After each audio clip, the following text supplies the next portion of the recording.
Australia, malapelikulang eksena sa pagtugi sa isang suspect. Wala nang pakialam sa batas trapiko ang 22 taong gulang na lalaki. Naaresto na pala siya dahil sa pagnanakaw at ginagamot sa ospital matapos masugatan. Pero tumakas siya sa ospital. Sa isang punto, bumaba siya sa kotse at sa pinitang tinangay ang isa pang sasakyan. Mahigit 100 pulis na ang ipinakalat para tugisin siya. Na-corner din naman siya sa kalaunan. Arestado pati ang babaeng kasabwat niya.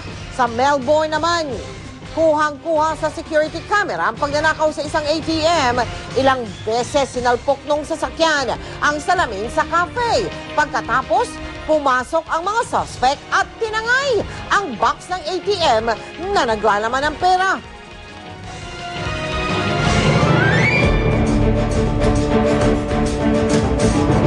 Sa mga probinsya nag-ikot ang karamihan sa mga kandidato sa pagkapangulo ngayong araw na ito. Ang tumutok kay si Lay Alvis. Natutuwa si dating Pangulong Joseph Estrada sa mainit na pagtanggap ng mga taga-Bulacan kanina. Pero nagagalit daw siya sa lumabas na press release niya kahapon. Sa press release, binansag ang political opportunist si Senador Noynoy Aquino nang sabihin daw ng senador na mali ang pagbigay ng pardon kay Erap. Agad pinabawi ni Erap ang press release. Nilinaw na ni Aquino na mali ang naiulat na context sa kanyang sagot. Ayon kay Erap, tinawagan na siya ng kampo ni Aquino para sana makipagkita.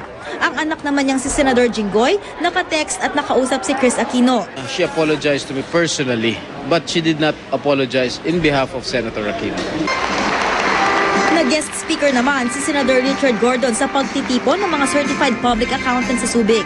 2 oras namang na-late ang programa ni Gordon sa Olongapo Convention Center nitong hapon. Dumulong naman si Senadora Jambi Madrigal sa public inquiry ng CHR kaugnay sa kaso ng Morong 43. Si Nicanor Perlas nakuha ang suporta ng 3 indigenous group sa Cebu. Hinatid pa nila si Perlas sa pier para sa kampanya sa Bohol.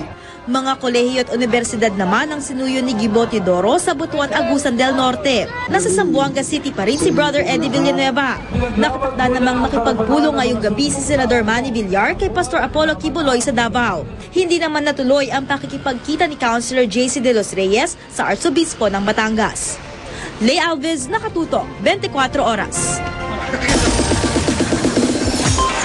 Chika Minute!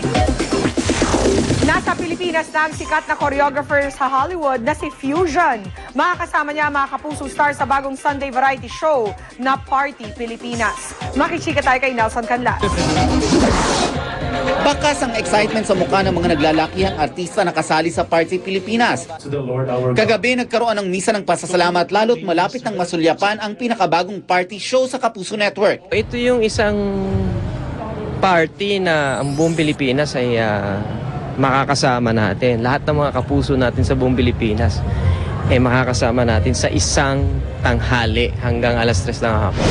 Ilan lang sa mga namataan sa pagtitipon sina Mark Bautista, Chris Lawrence, Jaya, JR kasama ang kanyang girlfriend na si Krisa May. Naroon din si Mark Heras, Ina Asisio at ang Pop Girls.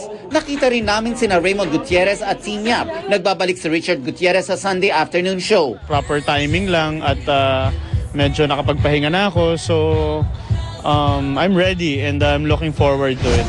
Kumpiyansa naman si GMA Senior Vice President for Entertainment TV Wilma Galvante na magugustuhan ng mga manonood ang Party Pilipinas. But then at the end of the day, it is important that when we get to do the show, when it's time to do the show, there's teamwork. Pagka ganun, may respetuhan,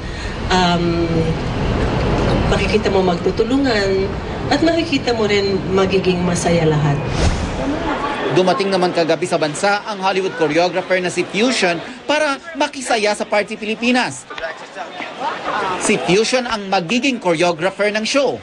Ilan lang sa mga naglalakihang celebrities na naturuan niya ay sina Beyonce, Akon, Puff Daddy at Missy Elliott. It's my first time working at the television show in Manila. I can't wait. Many of my friends at home are Filipino. Many. Nelson Canlas updated sa Showbiz Happening. More chika coming up. Tutok lang po.